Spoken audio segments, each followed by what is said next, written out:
Publisher Podcast, episode 52. Well, hello, everybody. I'm so sorry that we missed an episode last week. If you were anxiously awaiting the drop of a podcast on Wednesday or sometimes Thursday, as happens recently, we were having a lot of fun as a team last week together in Charleston, South Carolina, where we got together for 3 days and worked really hard, did a lot of strategic planning, did a lot of the no fun work, like working on procedures and processes and all those fun things, checklists and business stuff. But we had so much fun. We got the opportunity to be together for the first time. Our team is from all over the US. So, and of course, Lauren lives in Ireland, so she couldn't join us, which we were super bummed about. But we had a great time, and it's so good. It's so good to be able to get together, especially with everything that's been going on. But came home Wednesday afternoon, had all intentions of recording an epic podcast episode, and I was just tired.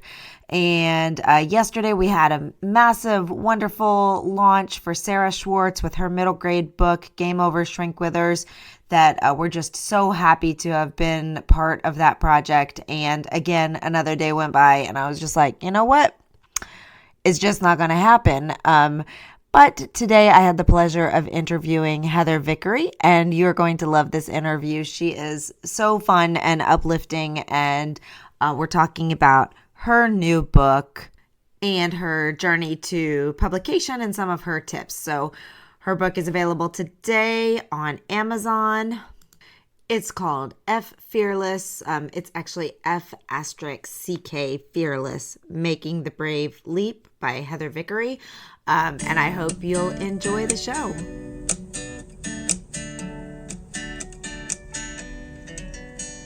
Welcome to the Publish Her Podcast, a place where you can come to get inspiration, motivation, help, encouragement, and support in your journey to write, publish, and sell your book. Hosted by Alexa Bigwharf.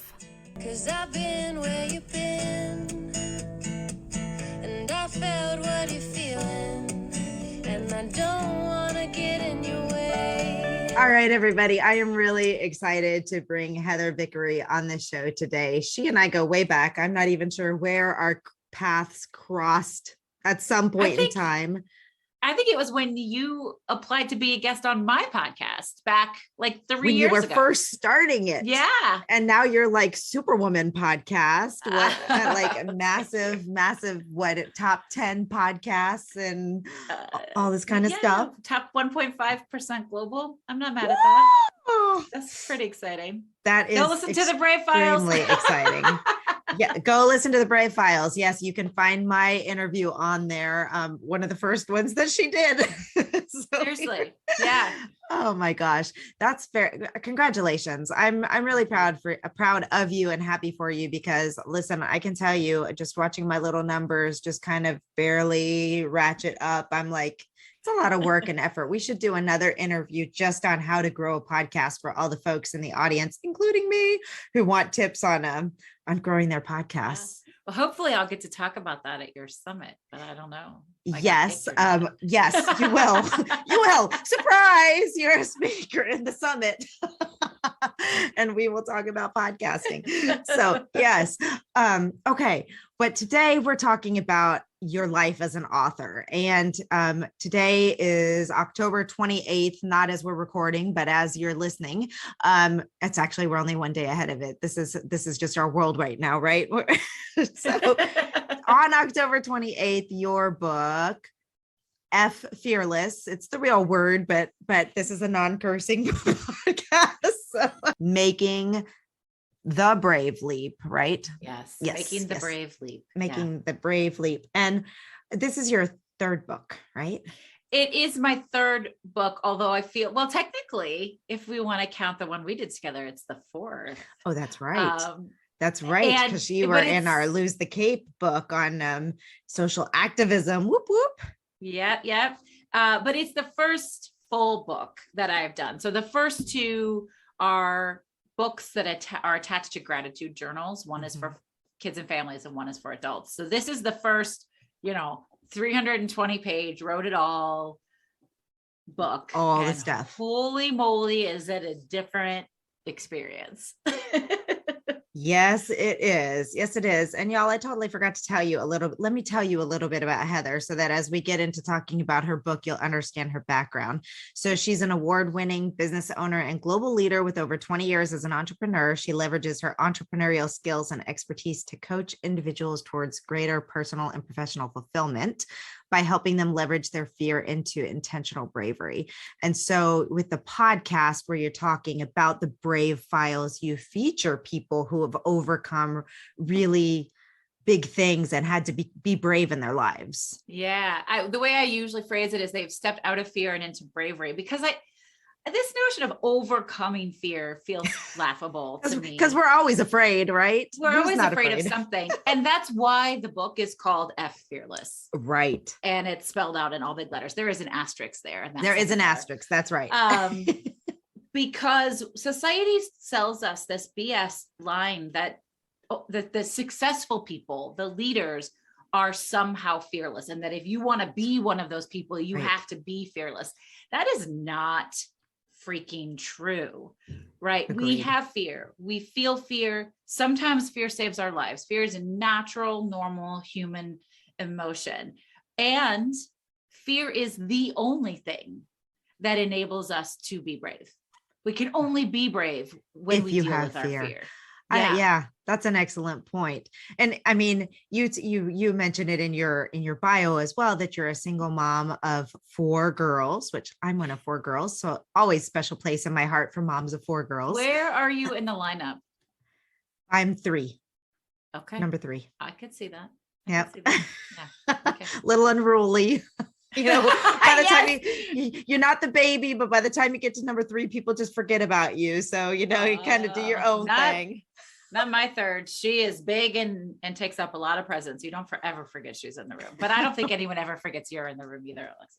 That's true. We have to make ourselves big because nobody remembers us otherwise, right? And you in your own personal life, I mean, just what you're doing, just being an entrepreneur is, you know, taking on fear and every single day, I think, but in your own life, you know, leaving your decade-long marriage, coming out, having that new relationship, I can't even imagine what that was like. I'm sure you had to field many, many, many, many inappropriate questions. You know, it's funny, the inappropriate questions. That's a funny. Most people were great. The most inappropriate question I got was really recently. I was at a podcasting conference in August and went out to dinner one night with a couple of guys who are in the podcast industry that I'm friends with or whatever. And we were talking about my kids. And one of them said, "How did you get your kids?" Oh my gosh. And I turned to him, and he's a straight white man who's married with kids. And I turned to him and I said, "How did you get your kids?" And he was so verklempt. And he was like, what do you mean? He's like, "Well, I had sex with my wife and she had a baby." And I'm like, "Oh, okay." He was like, "Was that an inappropriate question?" And I'm like, "Yeah, that was an inappropriate question. Like, if it's not okay, if it's weird to ask you that, it's weird to ask me that." Yeah, exactly. That's a great way of phrasing it. If you would not appreciate if someone else asked you how your children came to be, then maybe you shouldn't ask that question either. Yeah. And for the record, I birthed them all vaginally. And now at 46, I pay for it. So sorry for the few men who may be listening to this podcast. Sorry. If you're that afraid of that, then I don't know how to help you folks. We got to stop right there. If that's the scariest part we're talking about. That's right. Oh my gosh. Well, but this is Heather, right? This is you. This is who you are. You are unapologetically you. You use the F word in your book title. Like that's just it is. If you don't like lesbians and the F word, my book is not for you, and that's okay. Well, we like you, so that's okay, good. Thank you. I like you at least. But oh my goodness, I don't know why I referred to myself as a we there, but well, hopefully everybody will. You could all message Alexa and say, "I like her too. I like her." That's too. right. Okay. That's right. So, big book launch day today, your first full book. I was reviewing your Amazon page and you've gotten some incredible early reviews, editorial reviews from Yes. people. So that must feel really good because even though you're writing a book about being brave and making the brave leap, I'm sure, well, let me just ask you, is this terrifying for you? So terrifying. It's so terrifying. Although I think the most terrifying phase was in the developmental editing phase. Because I wrote it, and I actually wrote it during NaNoWriMo. Oh, good for you. See, which is great. If people are like, I'm a nonfiction writer, can I do that? Can I do nano? Well, clearly you can. You can. Yes. They call me a rebel, but that wouldn't be the first time. Yeah, you can totally do nonfiction. You can do whatever. I'm pushing my boundaries with it this year too. And I'm actually struggling to make myself commit to it this year, but I think I will. So I wrote it all in November, and then I had these big grand ideas that it was going to release in the spring, except I legit did not pick it back up again until June. I didn't even look at it. And then in June, I'm like, oh my God. And I wrote it on Scrivener, which was a cluster. I don't know if you recommend Scrivener or if people use Scrivener, but when I went to export it, a bunch of stuff got eaten, and it was So Scrivener is a great tool if you've done the work to learn how to use Scrivener, because it's like you have to learn how to use Scrivener. But it's so funny on that topic of writing a book and organization, like it so depends on how you do it. Like I thought I was setting myself up for wonderful success with my book. I was like, I'm going to write every chapter in a Google Doc, and then I'm just going to be able to compile them all, and it's going to be amazing. But I didn't really account for the fact that every time I did revisions with my writing coach, I would save a new Google Doc. And I did not think this through when I was naming them. So I've got it doesn't say, chapter 1, revision 1 or version 2 or anything. It's all just like organized by dates so that she would, and I'm like, oh my gosh, I have 17 versions of chapter 1. Oh shit. Sorry. Non-Christian podcast. That's all right. That's hard for me. That's not a hard rule, but it's important to really think about those sorts of things. Yes. And so I had to move it all into Google Docs. I worked with developmental editing. Actually I loved my developmental editor. She made this much more fun than I anticipated. Her name is Allie Chambers, and I don't know her. In New Zealand, but now she was in the UK at the time. Now she's in New Zealand. She's a little sassy and spicy, so she worked out really well for me. She also loved my book, right? She really believed in it, and she said, we find things that we didn't know we needed, and she's like, this is resonating with me right now. But she was great at saying, this is dry. You need a joke here. Like, this is not, this isn't landing. We need more of a story. And I would go, I don't know how to write that story. She said, well, just talk to me about it. And then she'd write a draft that would be a great start. And then I would fix it. Right. That's a wonderful developmental editor. It was amazing. It was really what I needed. Because I get blank page phobia. Like if you say, here, look at this blank page and write about X, Y, and Z, Heather, I go, I don't know anything about X, Y, and Z, even if I talk about it all day long. Right. So that was really helpful. And then, oh my God, the proofreading process. I was not prepared for how exhausting that was, and how you even found, we thought we were all done, and you found an error. We were able to fix it at the very last minute. But it's like, man, so I can't promise that there are no errors. I don't think there are. And you shouldn't. I mean, I remember I was reading a fiction book by like a well-known famous fiction author. And just at one point, I remember remarking that the word wine didn't have an E, so it was win.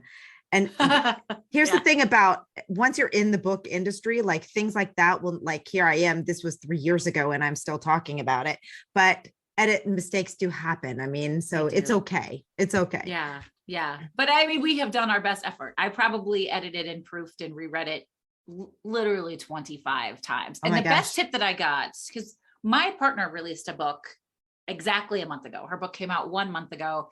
She's been on the bestseller charts every week for 4 weeks. It's really Well, exciting. what's her book? Her book is called Inclusion 360, and it's a diversity and inclusion book. It's nudges and inclusion for folks in the corporate space. Very nice. And it's really good. But she said, here is my best tip. When we've got final layout, and you print it, right? You proof on your computer, but you've got to eventually print it because it reads differently. Yes. She said, edit it from the back forward. Oh. So that way, because if you're reading forward, you so know what it's supposed to say that you miss content. So if you're going backwards and then you just read each section backwards, it was very, very helpful. That's a great tip. I feel like somebody gave me that tip a long time ago and I've never implemented it yet. But yes, just putting it out of its normal order, because like you said, your brain just goes to what you already expect. I love that. Yes, proofreading is hard, especially with the book as long as yours is. I mean, not that, I mean that in a good way. It's crammed full of such wonderful content, which we haven't even discussed yet, which we will in a second. Thank you. But I want to speak to that because it is long. It's 320-page book, but I was really intentional. I do not like to read long chapters as a reader, and I'm an avid reader. I've read 86 books already this year. I'll probably finish up through my 90th book this weekend because that's just the way that I read. That's awesome. Yeah, it is fun. I don't win any prizes for it, but I'm just saying I read a lot and I can't stand long chapters. And I find that I read a lot more if it's like, oh, this chapter is only 4 pages. I'll read this. I'm like, oh, well, I'll just do the next one and the next one. So I was really thoughtful about keeping these sections bite-sized. So there's, it's a very personal experiences, very memoir-like. And then I have case studies. I call those Brave Spotlights, where I feature clients and podcast guests who really emulate this work that I'm talking about. And then also sections that I call Brave Action, where you can go out, now go do this thing for yourself. And we'll talk about what that means. But I've tried to make this long book a very quick read. And I have gotten the feedback that it does feel that way. Well, that's what I was going to share with you is that I have a hard time with long chapters too. One, I have ADHD, and two, I just like, it's a mental thing. Like if I'm scrolling through and I'm like, oh my gosh, there's 16 pages left of this chapter, it makes me tired. But I was going to tell you that I thought I loved the way that you broke it into small, because we're busy and your target audience is people like me. I feel like, generally speaking, bite-sized bits, like I need it. I need that. It helps me feel like I can keep on going as well. And then the way it was organized to, the information, the storytelling, the feature of someone. So you get a feel of like how this is implemented, and then the action steps. I mean, I really, really appreciated the layout in general, the organization. That was something that I always knew was going to be very important. And when I sent the book to beta readers, I got great feedback, and most of it was positive. I got some that was very wonderful, critical feedback that we were able to implement. But lots of people felt like it was a disconnect. And I said, you got to just trust me, because this is going to work it's the layout that's going to make this work. Yeah. And it does. And I have the best layout designer on the planet. Yes. All right. Well, let's talk about the Brave method and, why. First, the first question is, what made you want to write this book now? Yeah. Thank you for asking that question. It was just time. So the Brave method, and I'm going to tell you all exactly what it is and how it helps you. But in retrospect, in my life, these steps were the steps that got me through all of those dark times. I literally burned my entire life to the ground and rebuilt it on my own terms. Everything, truly. Coming out, getting a divorce, buying my own house for the first time in my adult life, closing a thriving, successful business to open one that was more aligned and heart-centered for me, just getting involved with a new partner, moving in with her, like all of these things were happening. And I started to recognize, when I was really paying attention, that these were sort of clumped into different categories. And I was following these steps repeatedly. And I had already decided, like, brave was my thing. I always tell people like brave is my business. That there's this one pivotal moment in my life. I had known that I was married to the wrong gender for a couple of years. And then my then husband knew, and we tried to make it work because you don't, as you know, Alexa, we don't get married to get divorced. Right. We try really hard not to do that. Right. And sometimes we have to do it anyway. And I was trying so hard to make my life work for everyone else that I wasn't making it work for me. Oh, that resonates really hard right now. They'd love to you. And I lived a fear-based life. Everything I did was fear-based until this one moment at the breakfast table with my 4 daughters, and they were little. The baby was a baby. And I thought, God, this sucks so bad. What would I tell them to do if they came to me? Because I would never want to see my daughters experiencing what I'm experiencing. And it was then that I knew I would not say, well, suck it up, deal with it, live with it. I would say, go out and own the world. Yeah. The world deserves you to play big. And then I realized, oh my God, if I want them to do this, I have to show them how. I have to do this. But it unlocked something in me. And I really, in that moment, instantly, I went from fear-based to what is possible if, to believing in trying. And that's brave. That's bravery. Yeah. And I was like, that's going to be my thing. I'm going to intentionally choose to be brave and not fearless because I am terrified, but we're going to do these things. And I started consciously choosing things, ways to be brave right away. Some of them were dumb. I mean, whatever. I have a musical theater degree, and a friend had a musical review, and I got up on stage and sang in front of hundreds of people after 25 years of not singing. And I was not very good. Let's be clear. You will not find evidence of this on the internet. I have taken it all down, but I did the thing. And then it was the more obvious brave things. And then fast forward a few years later, I was actually a guest on another podcast, and he said, how do we put this together for you? Like, how do you make all these steps a system? And I'm like, oh, why didn't I think of that? And we ended up at the Brave method, which is a creative and strategic approach to problem solving and designing and building a life that you freaking love and a business that goes with it, right? We are taught that we should bend ourselves over backwards to make our lives work with our jobs or with our companies. Right. And that is not the healthiest, happiest way to do this life thing. Make your life work and fit your business in. Obviously, I'm not saying like only work when you want to, but find a way to love it.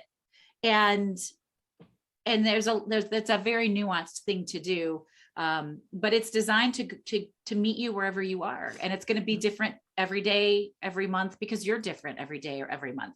And so BRAVE is an acronym, and it stands for boundaries, what I call the 3 R's: reassessment, reframing, and resilience, action and accountability, vulnerability, and then expand and empower. And those first 4 steps are super interchangeable. You're going to use them in all sorts of different ways. And probably, if you really read this book and you internalize it, probably in ways you maybe haven't even imagined. Yeah. Which is awesome. In every aspect of your life, it's really a 360 approach. That 5th letter though, the E, that's your results. By showing up and doing this work, you will expand and empower yourself. And let me just talk to that for 1 second. We see, especially in the self-help coaching world, and I'm a coach, so listen, I get it. We see people say, I empower women to X, or I empower people to X. No, they don't. Empowerment is an inside job. Right. You are the only person that can empower you. And when you do this type of work with thought and intention, and you show up for yourself, that's how you expand and empower. Yeah. That's a really great point. And I think it's one of the things I think it's left out of the coaching sphere a lot, is that idea that like that, what's what I'm looking for? Like almost permission, permission to be the one who is the one responsible for the change. I think we go to coaches a lot of times and we expect a coach is going to magically make us better, but we make us better. right. Coaches Exactly. coach. Exactly. They guide, they lead, but we're the only ones that can make ourselves better. Yeah. And I tell my clients that all the time. And I appreciate it's, I love positive feedback. Are you kidding me? It's awesome when they come in and they say, I did this because of you. And I said, no, you did this because of you. And I'm really glad I got to be part of your journey, but you are the one that did the work. Yeah. Not me. Yeah. Well, if anybody's looking for a coach, you know what? Okay. So first of all, let's talk about two things. Who is the best person to read your book, and who is the best, and who are the types of people that you like to coach? Yeah. They would be the same person. Maybe. I don't know. Sometimes readers are different than, they are sort of the same person. I would imagine people earlier in their process will really resonate well with the book. And when I say their process, it's really for folks who are tired of not doing the thing. They want to own their life. They want to feel good. They want to be in control, and they're tired of following all the protocols that everybody else has set up for them that don't work for them. The book is not, my case studies often talk about entrepreneurs. I was very thoughtful, intentional. In fact, I had one beta reader who I said, I just want you to look through the book and make sure that it's not going to be exclusionary to people who are not entrepreneurs. And so she helped me tweak that. So you do not have to be an entrepreneur, but it will really resonate with that. From a client perspective, it's probably somebody who's an entrepreneur. It's probably somebody who's been in business for a couple of years and is looking to transform and expand. And here's what happens, right? Is we start businesses and we are solopreneurs, mostly out of necessity, unless you started with a partnership. And we go as far as we can. And then those of us who want to thrive say, oh, I can't do this on my own anymore, and we need help. Right. And that's usually when people come to me. So I think the book is probably for people who are just starting to explore this, but also for people who have done it. One of my other beta readers has been a client of mine for 2 whole years. And she was like, oh my God, I can't stop doing it. Like, I have to have this. I love this. I'm doing the work that you've been doing with me for 2 years in a different way now. So you can be anywhere on the journey. But you're tired of dealing with the bullshit. Yeah. I know lots of people who are in that place and space. So if that describes you and you're listening to this podcast, you can. And you like bad words and lesbians. And you can go over to Amazon and look for F Fearless, Making the Brave Leap, and Heather Vickery. But before I let you go, I do want to know, like, for other people writing similar, we have a lot of people writing self-help, or they're entrepreneurs writing business books, writing things to help others. What do you have 1 or 2 tips that you would give to those people who are kind of in the process right now? Oh, sure. I would say the very first thing is write. Yes. That sounds dumb, but get out of your head and get out of your way and write. And if you're like me and you have a phobia of a blank page, start with an outline. That's what I did. That's what I tell all my clients. I just bullet pointed all of my ideas. Yes. And then I started writing about them, and then I rearranged them. Well, I did, my developmental editor did. She was like, these don't make sense like this. Let's move these things around, right? Don't worry about that part. And I mean, this is not new. Everyone says this, but just write and get your messy first draft out, because then you'll know that you can. It's just having that content out. So much easier to pull things out and rearrange it later. But also I would set yourself a timeline. I think would have been really, I ended up doing it, but I did it too late. I wish before I'd started writing, I had said, because I knew I was going to write a book that I wanted to publish. I wish I had set myself a more concrete timeline so that we could have released a little bit earlier in the year. But I also, and I talk about this in the book, I also give myself a lot of grace. Things happen the way they're supposed to. Yes. The universe conspires on my behalf. I believe that to be true. But timelines and deadlines help us stay accountable, and stay in motion. Agreed. And that doesn't mean you can't change it. If you really need to, you can change it. But what happens when we don't have those timelines and those deadlines is we just put things off forever because we don't have any touch points. So create those for yourself. I agree. I think it's really great to have a reasonable deadline for publication. I mean, don't try and which is not 3 months. Right. It's not 3 months. 6 weeks to get it up on Amazon from Ingram Spark.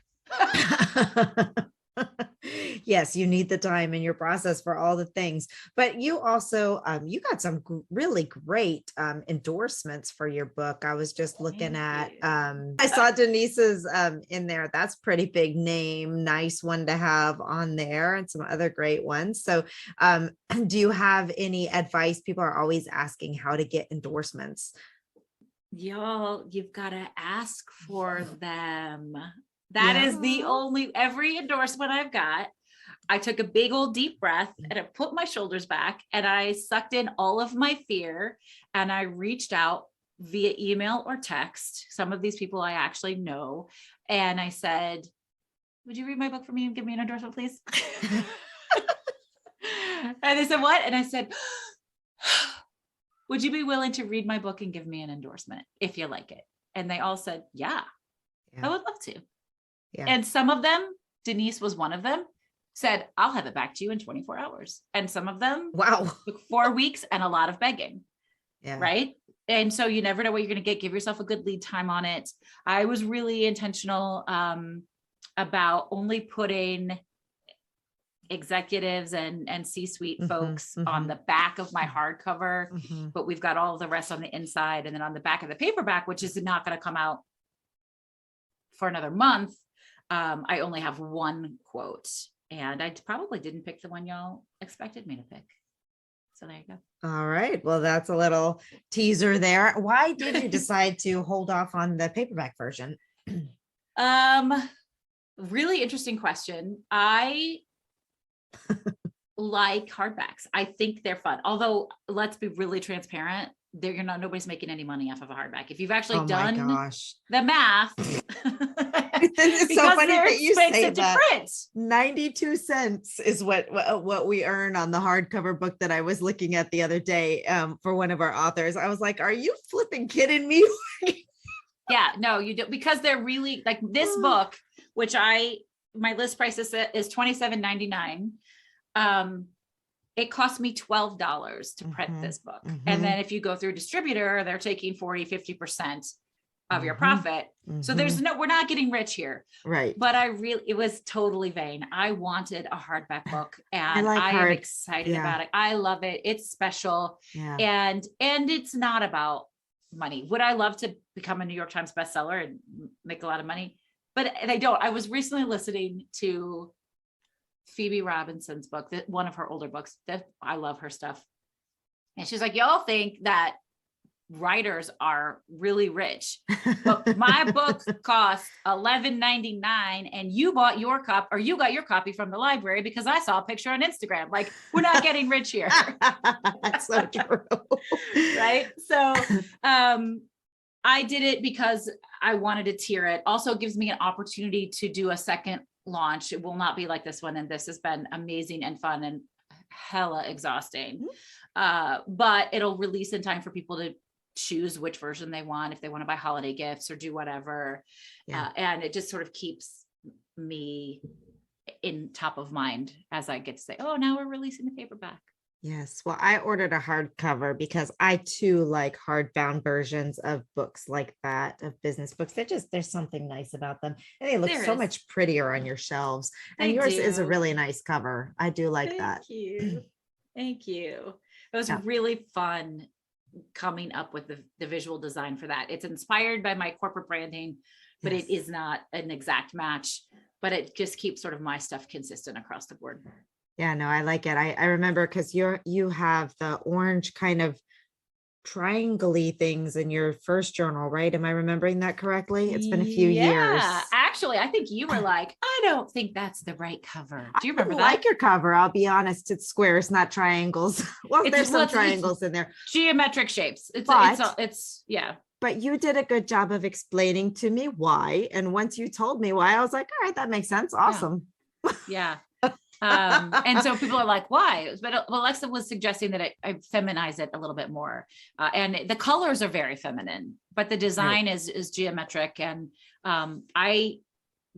I really try not to gender things. Right. It's and that makes commitment that I have. Yeah. Great point. And in my mind, I was thinking when you said you were doing a journal, I'm thinking of all the journals, your normal journals, you go to the store and they're all flowers. They're all flowers and hearts and things like this. And it's not really your journal.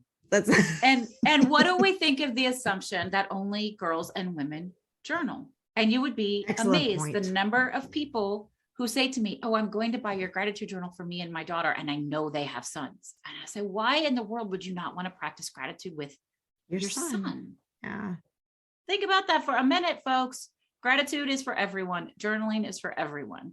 Don't gender that if stuff. we as women ever want to really get rid of these gender stereotypes and have men that don't, feel all the things that people are saying about boys being boys and all that kind of stuff, then you have to actually do stuff with them like journaling and gratitude practice. That's right. Yep. That's right. And I love that. I love that about you. And I love that about me, that you can give our ideas back and forth and you can defend your stuff and tweak when it feels necessary to tweak, but also hold your ground, writers. Like, absolutely. Your work. Yeah. That's a great point. That's a great point. And usually when it comes to artistic stuff, I go with the author's instinct almost unless it's like awful. No, not gonna happen. I am not associating my company name with that. And luckily that's never happened. But generally, your audience, your dreams, all that kind of stuff. And a cover is so important because it tells people what to expect. Yeah. And my cover is big and loud and fun and flirty. And that's definitely what you get in my book. And you want that. You want people to walk by and see it and feel a connection to it. And that connection can only come from you. Tell everybody the name of your journal again. My journals are Shift Your Focus and Grow Grateful. And one is for gratitude with children and one is for gratitude with adults. For adults. Yeah. Perfect. Well, I'll include the links to all of those things in the show notes of this. Thank you. It's been so good catching up with you. We shouldn't go so long in between conversations. Agreed. It's so good to see you and catch up. And I know there's just a lot of moving parts right now, but I appreciate you are taking the time to bring me on to your audience of more than 50 people. And, and I appreciate your love and support of the book and your endorsement of the book. It means a lot, especially, it means like you're the second publisher who also endorsed the book. And I'm incredibly proud of that because neither of you published my book. I self-published my book. That's right. So that's right. Heather is not a client of mine, by the way, in case anyone thought she was. We are just friends. Yeah. And with mutual respect. That means a lot. It means a lot that other publishers read and like my book and are willing to endorse it, even if it's not one of their books. Yeah, it's good. You did a good job. It's well done. It looks nice. It reads nice. I only found the one error. So yeah, I fixed it. Well, I wish you the best of luck today on launch day. I hope it's wonderful. Launch days are always very special and exhausting, but fun and wonderful. Yes. Yeah. And I will actually get to talk to you again soon because you'll be participating in the conference. Yay, I can't wait. I'm so excited. Yeah. So don't decide for everyone else what they're going to think of your product, your book or your podcast or whatever, right? Just put your stuff out there and do your very best job and the right people will find you. Oh my gosh, that is such a great ending message for us as authors, because we get so wrapped up in the what if no one buys my book? What if no one reads my book? What if no one reviews my book? That we shut ourselves down from the possibilities that can happen, being so wrapped up in the fear. Yeah. So we're going to not be afraid and we're going to make the brave leap and everyone go get the book on Amazon and come see her and talk about podcasting in the Women in Publishing Summit. Awesome. Yay. Thanks for having me. Thank you, Heather. thank you for joining us on the Publisher Podcast. We hope to see you back for the next episode. Great, huge thanks goes to Jasmine Commerce for the use of her song. You can find Jasmine on SoundCloud. Go check out all of her music. We'll see you next time.